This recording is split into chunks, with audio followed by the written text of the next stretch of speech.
வணக்கம் நேர்களே, சிந்தனைக்களம் நிகழ்ச்சிக்கு உங்கள் அனைவரையும் அன்புடன் வரவேற்கிறோம். திராவிட மாடல் அரசாங்கம் பொறுப்பேற்றதிலிருந்தே மக்களுக்கான நலத்திட்டங்கள் என்பது தினந்தோறும் அரங்கேறி கொண்டிருக்கக்கூடிய ஒரு விஷயமாகவே மாறிக்கொண்டிருக்கிறது.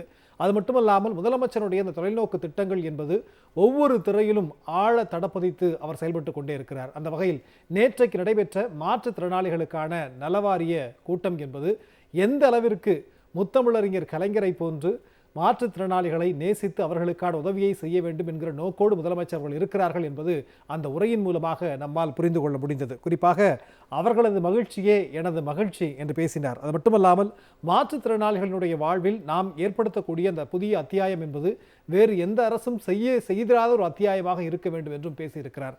அதே போன்று இன்றைக்கு முதலமைச்சர் அவர்கள் துவங்கி வைத்த மற்றொரு மகத்தான ஒரு திட்டம், கடற்கரையில் சென்று பார்க்கிறவர்கள் பலரும் அந்த அலையில் சிக்கி மூழ்கி உயிரிழக்கக்கூடிய சம்பவங்கள் என்பது தொடர்கதையாகி கொண்டே இருக்கிறது.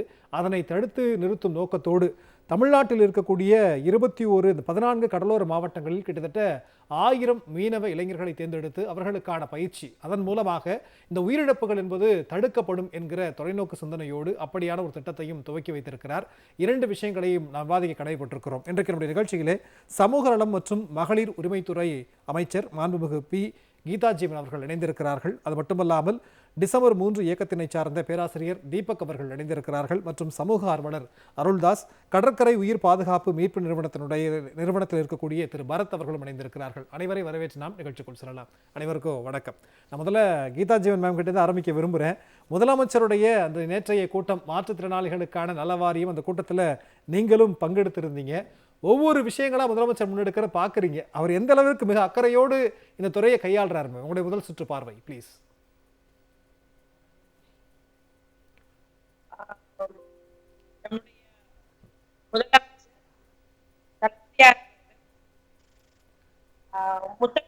கலைஞருடைய வழியிலே திராவிட மாடல் ஆட்சி நடத்தி வருகிறார்கள். அதாவது எல்லாருக்கும் எல்லா தரப்பு மக்களுடைய வாழ்வாதாரத்தை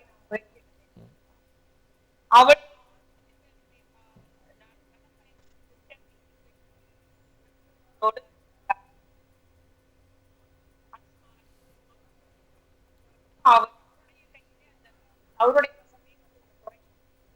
கீதாஜீவன் மேம், மன்னிக்கணும், உங்களுடைய ஆடியோ எனக்கு சரிவரால கேட்கல. நம்ம திரும்ப அந்த ஆடியோ கொஞ்சம் பிரச்சனை சரி பண்ணதற்கு பிறகு நான் உங்கள்கிட்ட வரேன். ஏன்னா மக்களுக்கு போய் சேரணும். அதனால நான் திரும்ப அடுத்த சுற்றில் நான் உங்கள்கிட்ட பேசுகிறேன். Okay ma'am. தீபக், நீங்கள் நேற்று நடைபெற கூட்டத்தில் இருந்தீங்க, முதலமைச்சரோட வேற ஏதோ பேசுனீங்க, உங்களுடைய முதல் சுற்று பார்வை. இது திராவிட மாடல் அப்படிங்கிறத பார்வையிலிருந்து நான் பார்க்க விரும்புகிறேன். அதாவது சமூக நீதி அப்படின்னு பார்க்கும் பொழுதே 2 விதமான இயலாமைகளுக்கான நீதியாக அதை பார்க்க வேண்டும். ஒன்று சமூகம் சார்ந்த இயலாமைகள் இருக்கிறவர்களுக்கான நீதி, இன்னொன்று உடலியல் இயலாமை. இந்த உடலியல் இயலாமை எல்லா இடங்களிலும் தொடர்ச்சியாக நீங்கள் பார்த்துட்டே வந்தீங்கன்னா இந்த சமூகம் சார்ந்த இயலாமை இருக்குது இல்லைங்களா, பாகுபாடு. அந்த பாகுபாட்டுக்கான நீதியை தொடர்ச்சியாக மற்ற மாநிலங்கள் கூட பேசாத நிலையில் முதல்ல பேசும் மாநிலம் இது நம்மளுடைய சமூக நீதி பார்வை. இந்த சமூக நீதியினுடைய அரசினுடைய இன்னொரு பக்கம் என்னன்னு கேட்டீங்கன்னா, உடலியல் இயலாமை இருக்கக்கூடியவர்களுக்கும் அவர்களுடைய பிரச்சனைகளை பார்த்து அதற்காக நீதி செய்ய வேண்டும் என்கின்ற பார்வை இருக்கு பார்த்தீங்களா, அதுதான் நேற்று ரொம்ப பிரமாதமாக வந்ததாக நான் பார்க்கிறேன். இப்ப இந்த மாற்றுத்திறனாளிகளுடைய நலவாரியம் அப்படிங்கிறது கடந்த 10 ஆண்டுகளாக அது கிடப்பில் போடப்பட்ட வாரியம். ஆமா, இதுல தலைவர் கலைஞர் என்ன செஞ்சாங்கன்னா, அவர்கள் இளைஞன் அப்படிங்கிற ஒரு படத்துக்கு எழுதிய கதை வசனத்துக்கு எழுதின அந்த ஊதியத்தை கூட மாற்றுத்திறனாளிகள் நலவாரியத்துக்காக கொடுத்த ஒரு அப்படிப்பட்ட அமைத்த ஒரு நலவாரியம். கிட்டத்தட்ட 13 திட்டங்கள் இருக்கக்கூடிய ஒரு வாரியம் இது. அதாவது இன்ச்சியான் ஸ்ட்ராட்டஜின்னு சொல்லிட்டு 2012 தென்கொரியாவில் ஒரு மாநாடு ஐநா சபை கூட்டுது. அந்த மாநாட்டில் அவங்க என்ன சொல்றாங்கன்னா, மாற்றுத்திறனாளிகளை முடிவெடுக்கக்கூடிய இடத்துக்கு கொண்டு வாருங்கள் சொல்றாங்க. Make them to come to the power அப்படிங்கிறாங்க. அதில் அவங்களோட மிக முக்கியமான வாசகம், சர்வதேச அளவில் இருக்கக்கூடிய மாற்றுத்திறனாளிகள் அமைப்புகள் சேர்ந்த அறைகள் என்ன கொடுக்குறாங்கன்னா, மேக் த ரைட் ரியல், உரிமைகளை உண்மையாக்குங்கள். இதை உருவாக்கக்கூடிய இடத்துல தான் வாரியம் வருது. இந்த வாரியத்தில் மாற்றுத்திறனாளிகளை நியமிக்கிறாங்க. இப்ப மாற்றுத்திறனாளிகள்லையும் 21 வகை மாற்றுத்திறனாளிகளுடைய பிரதிநிதிகளாக கொண்டு வந்து நம்ம பிரச்சனைகளை பற்றி பேசக்கூடிய, எங்கேஜ் பண்ணக்கூடிய, அதாவது முதல்ல உட்கார்ந்து பேசினாதான் அவருடைய பிரச்சனை புரியும். இப்ப மாற்றுத்திறனாளிகளுடைய பிரச்சனையை முதலமைச்சர் வந்து அவங்க எப்படி பாக்குறாங்கன்னா, அவங்களுடைய துறை, அவங்களுக்கு கீழே இருக்க துறை மட்டும் இல்ல, அவங்க சொல்லக்கூடிய ஒவ்வொரு வார்த்தையும் பாருங்க, உங்களுடைய மகிழ்ச்சி தான் எங்களுடைய மகிழ்ச்சிங்கிறார். மாற்றுத்திறனாளிகள் துறையினுடைய அலுவலர்களுக்கு என்ன சொல்றாங்க பாருங்க, அவர்களுக்கு நீங்க சைக்கிள் கொடுத்தோம். ரொம்ப புரிதல். எனக்கு வந்து நேற்று ஒரு நடந்த சம்பவம், ஒரு சுவாரஸ்யமான சம்பவம். ஒரு தோழர் என்ன கேட்டாங்கன்னா, மாற்றுத்திறனாளிகளுக்காக சமத்துவபுரம் பல கட்டுறீங்க இல்லையா, அதுல மாற்றுத்திறனாளிகளுக்கு ஏற்புடையதாக இருக்கக்கூடிய வீடுகள்லாம் கட்டி நம்ம ஒரு 100 மாற்றுத்திறனாளிகளுக்கு ஒரு சமத்துவபுரம் தனியா கட்டணும் அப்படின்னு டக்குன்னு முதல்வர் குறிப்பிட்டு என்ன சொல்றாங்கன்னா, அது வெறுமனே எக்ஸ்க்ளூசிவா இருந்துச்சுன்னா அதுவே வந்து ஒதுக்குதல் மாதிரி ஆயிடும். மற்ற எல்லாரையும் சேர்த்து கொண்டு அதை ஒரு உள்ளடங்கிய பார்வையாக இன்க்ளூஷன்ங்கிறத பேசலாம். அதாவது ஒதுக்குதல், பாகுபாட்டில் 3 விஷயம் சொல்லுவோம் இல்லையா, ஒதுக்குதல், தனித்துவப்படுத்துதல், நிராகரித்தல், ஒதுக்குதல் சொல்லும் இல்லையா. இதுல அந்த ஒதுக்குதல் நடந்துடக்கூடாதுங்கிறது ரொம்ப தெளிவாக முதல்வருடைய பார்வை இருக்கு. அதுலதான் அவர் என்ன சொல்றாரு, அந்த அறிக்கை பாருங்க, ரொம்ப அழகா இருக்கும். வண்டி கொடுத்தோம், சேரிட்டி மாடல் சொல்லுவாங்க, எங்களை காட்சி பொருள் ஆக்காதீங்கன்றது மாற்றுத்திறனாளிகளுடைய ஆழமான ஒரு உணர்வு. Don't make us charity objects of passive charity. அதை முதல்ல வந்து வண்டி கொடுத்தோம், சைக்கிள் கொடுத்தோம் இல்லாம அவர்களுக்கு நம்பிக்கை கொடுங்கள், சாதிக்கணும். இதை வந்து முதல்வர் அவர்கள் நேற்று மாத்திரம், சாரி, நான் தமிழ்நாட்டில் இருக்க மாற்றத்தை பார்த்துக்கிறதுக்காக சொல்றேன். இன்னைக்கு வந்து நம்ம பெனோ செப்பேன் இருக்காங்க இல்லையா, அவங்கள வந்து அமெரிக்காவில் ஒரு இளம் லீடருக்கான பேச்சு போட்டிக்கு போகணும். வீட்டுக்கே போய் அவங்களுக்கான பயிற்சிக்கான அந்த ட்ரைனிங்கான ஃபிளைட் டிக்கெட் எல்லாமே தமிழ்நாடு அன்னைக்கு துணை முதலமைச்சராக இருந்தாங்க கொண்டு போய் கொடுத்து நைட்டு 12 மணிக்கு அவங்க வீட்டுக்கு போய் கேட்கலாம் கட் பண்ணி அவங்களோட பர்த்டேக்கு. இன்னைக்கு அவங்க IFS ஆபீசர், இந்தியாவினுடைய first Indian foreign service officer வந்து அவங்க. அந்த நம்பிக்கை கொடுங்க அப்படின்னு சொல்றாரு பாத்தீங்களா, அந்த வார்த்தை வெறும் வார்த்தை அல்ல, அது அவர் வாழ்க்கை முறையாக வச்சிருக்கு. கீதா ஜென் மேம், இப்போ தெளிவா கேட்கும் அப்படிங்கிற நம்பிக்கையோட உங்களுடைய முதல் சுற்று பார்வை ப்ளீஸ். அதாங்க, நம்முடைய முதலமைச்சர் அவர்கள் சமத்துவம், சமூக நீதி, மாநில சுயாட்சி, மொழிப்பற்று, நம்முடைய இன உரிமை, மாநில சுயாட்சி போன்ற தத்துவங்களின் அடிப்படையில தான் இந்த திராவிட மாடல் ஆட்சியை நடத்தி வருகிறார்கள். எல்லாருக்கும் எல்லாம் கிடைக்கணும், எல்லா மக்களுடைய வாழ்வாதாரத்தை உயர்த்தி விட வேண்டும், பொருளாதார வளர்ச்சி ஏற்படுத்த வேண்டும், அதோடு இணைந்த சமூக மாற்றத்தை ஏற்படுத்திட வேண்டும், கல்வி வளர்ச்சி ஏற்படுத்திட வேண்டும் என்றெல்லாம் அவர் திட்டம் தீட்டி செயல்படுத்தி வருகிறார்கள். இந்த மாற்றுத்திறனாளித்துறை வந்து நம்முடைய முதலமைச்சர் அவர்கள் எப்படி நம்முடைய முத்தமிழறிஞர் கலைஞர் அவர்கள் தன்வசம் இந்த துறையை வைத்திருந்து அதை ரொம்ப கண்ணும் கருத்துமாக மிகவும் நுணுக்கமாக அவருடைய பிரச்சனைகளை அறிந்து தீர்வு கண்டாரோ, அதே போல நம்முடைய முதலமைச்சர் தளபதியார் அவர்களும் அவர்களிடம் நேற்றெல்லாம் நேரடியாக உரையாடி அவர்களுடைய கருத்துக்களை அறிந்து, தொடர்ச்சியாக இது போல நம்முடைய கருத்துக்களை அறிந்து அதனுடைய பிரச்சனையை தீர்த்து வைப்போம் என்ற அளவுக்கு அவருடைய நேற்று சந்திச்ச மாற்றுத்திறனாளி நலவாரிய உறுப்பினரிடம் ஒரு உறுதியை அளித்தார்கள். அந்த அளவுக்கு அவருடைய மாண்பு முதலமைச்சர் அவர்கள் இத்துறையின் மீது அக்கறை கொண்டு செயல்படுத்தி வருகிறார் என்பதை நான் இங்கு கூறிக்கொள்ள விரும்புகிறேன். இந்த வருஷம்தான் இதுவரைக்கும் ஒதுக்கப்பட்ட நிதி ஒதுக்கீடுல இந்த வருஷம்தான் அதிக நிதி ஒதுக்கீடு, கிட்டத்தட்ட 838 கோடி ரூபாய் இதற்காக ஒதுக்கப்பட்டுள்ளது. மட்டுமில்லாமல் இடையில ஒரு ஆலோசனை கூட்டம் ஒண்ணு போட சொன்னாங்க. நம்முடைய தலைமைச் செயலாளர் நான் இணைந்து அந்த கூட்டத்தை நடத்தினோம். அவருடைய கோரிக்கைகள், அத்துணை அமைப்புகளுடைய நல சங்கங்களுடைய கோரிக்கைகளை அறிந்து அதற்கு தீர்வு காண வேண்டும் என்று பட்ஜெட்டுக்கு முன்னாலே இந்த கூட்டம் போட்டு அவருடைய கோரிக்கையெல்லாம் நம்முடைய நிதிநிலை அறிக்கை அந்த மானிய கோரிக்கையின் போது அதுக்கு ஒரு அறிவிப்பாக, புது அறிவிப்பாக நிதி ஒதுக்கீடு செய்து நம்முடைய முதலமைச்சர் அவர்கள் அறிவித்தார்கள். இவ்வாறு நம்முடைய முதலமைச்சர் அவர்கள் இந்த திராவிட மாடல் ஆட்சி நடத்தி வரும் முதலமைச்சர் அவர்கள் இந்த துறையினருக்கும் அதில் உள்ள அனைத்து வகையான மாற்றுத்திறனாளிகளுக்கும் ஒவ்வொருவருக்கும் ஒவ்வொரு வகையான பிரச்சனை இருக்கிறது.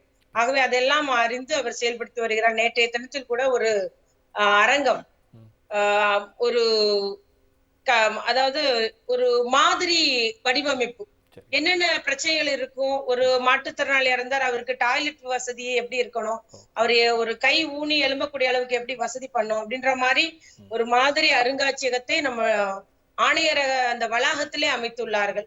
அதன் மூலம் வந்து யாருனாலும் வந்து அது இப்படி பண்ண எளிதாக இருக்குமோ, அப்ப இப்படி பண்ண என் பிள்ளைக்கு எளிதா இருக்குமோன்னு அறிந்து கொள்ளக்கூடிய அளவுக்கு எல்லா தரப்பினருக்கும், பார்வையற்றோருக்கு, காது கேளாதோருக்கு, அது போல மல்டி டிசேபிலிட்டி இருக்கிறவங்களுக்கு என்று ஒரு அங்க எல்லா மாதிரி வடிவமைப்புகளும் அங்க எப்படி கட்டில் அமையணும், எப்படி சோஃபா வேணும், எப்படி டாய்லெட் அமைக்கணும் அழகாக வடிவமைக்கப்பட்டுள்ளது. அதுல பார்க்கும்போது நிறைய பெற்றோர்களுக்கும் மற்ற நிறுவனங்களுக்குமே ஒரு மாதிரி அமைப்பாக அந்த அமைப்பு, அந்த அருங்காட்சியகம் அமையும் என்பதில் எந்த ஒரு ஐயப்பாடும் இல்லை என்பதை நான் இங்கு கூறிக்கொள்ள விரும்புகிறேன். நிச்சயமா நீங்க சொன்னது போல இந்த துறையை முதலமைச்சர் அவர்கள் நேரடியாவே அவருடைய கண்காணிப்பின் கீழ் வைத்திருக்கிறார். ஏன் அவரே நேரடியா இறங்கி செய்யணும்? ஒரு அதிகாரிகளை விட்டுட்டு அந்த வேலை செஞ்சுட்டு போலாம் இல்லையா? முதலமைச்சரே நேரடியா உள்ள இறங்குறதுனால என்ன பெனிஃபிட்ஸ்லாம் இருக்குன்னு நீங்க நினைக்கிறீங்க ஒரு அமைச்சரா? இல்லங்க, நம்ம உத்தரவு போடுறோம் இல்லையா, அரசாணை பிறப்பிக்கிறோம், உத்தரவு போடுறோம். அது உத்தரவு முறையா செயல்படுத்தப்படுதான்றதை நேரடியா பார்த்தாதான் நமக்கு ஒரு என்ன சொல்றது, ஒரு திருப்தின்னு சொல்லுங்களேன். ஆத்மார்த்த முறையில ஒரு திருப்தி இருக்கும். போய் பார்த்ததும் ஓகே சரி இந்த மாதிரி செயல்படுதுன்ற ஒரு எண்ணம் வரும் இல்லையா? அதனாலதான் அவர் திடீர் ஆய்வு வருகிறார். எப்பவுமே நான் தான் போகுன்ற மாதிரி இல்லையா, அப்படி செஞ்சுக்கிடவும் முடியாது. மாநில அளவுல அவருடைய துறை முழுமையா கண்காணிப்புன்றது முடியாது. ஆனா திடீர் ஆய்வுன்ற முறையில் நாளைக்கு இங்க வரோம் போறோம் பாக்குறோன்ற போது நிச்சயமா அதன் மூலம் அந்த அதிகாரிகளுக்கு ஒரு ஊக்கமாக அமையும். ஊக்கமாக மட்டும் இல்ல, விரைந்து பணி செய்யணும். என்னைக்குனாலும் முதலமைச்சர் துறையுடைய அந்த இயக்குநரத்துக்கு வந்துருவாரு அப்படின்ற முறையில அவங்க பணிகளும் வேகமாக துரிதப்படுத்துறதுக்கு இது ஒரு என்ன சொல்றது, ஒரு வழிகாட்டியாக அமையும். நிச்சயமா இல்ல, அதிகாரிகளுக்கு ஊக்கப்படுத்துகிற விதமா இருக்கும் நீங்க சொல்றீங்க. நேற்றைக்கு முதலமைச்சர் அவர்கள் பேசும் பொழுது எல்லா விஷயங்களும் குறிப்பிட்டு பேசும்போது மாற்றுத்திறனாளிகள் கோரிக்கை வைத்தா ஒரு நாள் அல்ல குறைந்தபட்சம் ஒரு வாரத்திலேயாவது நிறைவேற்றுங்க, யூடிஐடி கார்டெல்லாம் உடனே கிடைக்கணும், அதெல்லாம் கொஞ்சம் கிடப்புல இருக்குன்றது. அப்ப அந்த இடத்துல அதிகாரிகளையும் கொஞ்சம் சுட்டி காட்டுறாரோ, இன்னும் கொஞ்சம் சுணக்கமா இருக்கோ அப்படின்னு புரிஞ்சுக்கலாமோ அப்படிங்கிற ஒரு கேள்வி வைக்க வேண்டியதா இருக்கே மேடம். கண்டிப்பா கண்டிப்பா, அதான் ஊக்கப்படுத்துறது மட்டும் இல்லாம வேகப்படுத்துறது வச்சுக்கலாம், ஊக்கப்படுத்துறது வச்சுக்கலாம், கண்காணிக்கிறது வச்சுக்கலாம். ஆகவே ஒரு முதலமைச்சர் அவருடைய துறையில ஒரு அலுவலகத்துக்கு போறாருன்னா அது வேகப்படுத்துறது முறையா நடக்கணும்ன்றது ஒரு கண்காணிக்கிற அளவுக்குலதான் நேத்து இருந்தது. அதனாலதான் அந்த யூடிஐடிஆர் கார்டு சிறப்பு முகாம் நடத்துறதுக்கு நேத்து உத்தரவிட்டு இருக்காரு. சிறப்பு முகாம் உடனடியா மாநிலம் முழுதும் நடத்துங்க, அந்த கார்டை எல்லாத்துக்கும் பெற்றுத்தாருங்கன்னு சொல்லியிருக்கிறாரு. ஏன்னா அது அந்த அடையாள அட்டை ஒரு ஆதார் அட்டை போல மிகவும் முக்கியமான அடையாள அட்டை. இந்திய அளவில் அதை உபயோகப்படுத்திக் கொள்ளலாம். அதனால நம்முடைய தமிழ்நாட்டில் உள்ள மாற்றுத்திறனாளிகளும் அதனுடைய பலனை அடையணும், தேசிய அளவில் வருகிற அந்த மானியங்களை பெற்றுத்தரணுன்றதுக்காக அதை வேகப்படுத்துறாரு. அதனால உண்மைதான், முதலமைச்சர் ஒரு அலுவலகத்துக்கு வர்றான்னா நிச்சயமாங்க எல்லா பணிகளும் நடைபெறும். நிச்சயமா மேடம், அது வெளிப்படையா சொல்றதுக்கும் ஒரு மிகப்பெரிய ஒரு அரசுக்கு தைரியம் வேணும். முதலமைச்சர் உள்ளார்ந்த அன்பு இருக்கிறனால அக்கறை இருக்கிறதுனால தான் அவ்வளவு விஷயங்களும் வெளிப்படையா பேசுறாரு அப்படிங்கிறத புரிஞ்சுக்கலாம். நான் முதல் சுற்று பார்வையை எடுத்துக்கிறேன் மேம், நம்ம அடுத்த சுற்றுகளில் பேசலாம். பரத் சார், இன்றைக்கு தொடங்கி வைத்திருக்கிற திட்டம் 14 கடலோர மாவட்டங்கள்ல இந்த கோஸ்டல் ஏரியாவில் இருக்கக்கூடிய யங்ஸ்டர்ஸ் எல்லாம் நாங்கள் சூஸ் பண்ணி ஒரு 1000 பேருக்கு நீங்க ப்ராக்டிஸ் கொடுக்குறீங்க. எந்த அடிப்படையில் இந்த திட்டம்ங்கிறது ரொம்ப இம்பார்ட்டன்ட் அப்படின்னு நீங்க நினைக்கிறீங்க? First, a little speak in English and Tamil. No problem. So, the training program is basically from the NFDB, National Fisheries Development Board, and part of this there is a guideline to the PMMSS scheme, that is Pradhan Mantri Matsya Sampada Yojana, where we have to do skill development training program, particularly fisherman community. Fisherman community, why fisherman? Eduk fisherman community, our the first responders, beach side la. So, for example, 2014-2015 floods if we take, on the time la, for example, there was no enough rescue teams available. On the time, for example, if fishermen are trained, so there are the first responders available, and they can do much rescue operations because they are born swimmers. So the only thing is like to develop the skill between them. So we are planning to do 2 training programs. Our training program, the beach life support training program, or the basic first aid, right? Next training program, the beach lifeguard. So beach lifeguard, the intense training program, or aquatic search and rescue. Like we go for aquatic, like kadalla podom rescue pandro, next action enadhi, first aid, next CPR, most idida practice pandro, right? And most importantly, speaking about my institution at Indian Rescue Academy, we are mostly into all the disaster management training programs. So we have designed a similar training program where we include, apart from lifeguarding, we also include something called as communication. Communication means like how you are supposed to communicate with the fire department, like authorities, collector departments. So this we include. Apart from this, we also teach them how to change your attitude, behavior when you are in the beach side. So the major concept of the training program is to do the skill development under capacity building. So when you start building up capacity, there are 2 possibilities. Possibility number 1 is you are creating a chain of lifesavers on the beach line. Point 1. And point number 2, you are also giving them valid certification, where we give certification which is valid internationally, like we have from Australian Life Saving Academy, which is like 115 years old. So this certificate is valid for employment. Like we have so many swimming pools, like beaches. So every day we come across like there are so many deaths, but there are no people who are reacting or helping. So our intention, or the government of Tamil Nadu intention is very simple, and very thankful to Chief Minister, Honorable Chief Minister, that Sir inaugurated our training program today. And in this training program, we clearly understood the importance how Tamil Nadu government is taking in, because this is one of the second biggest coastline in India. So now everybody understand like what is the importance of life saving, because we have so many beaches, so many people come in. Like the marina itself is like 4 km stretch. I can give a small example, like Australia has 2,500 square kilometers.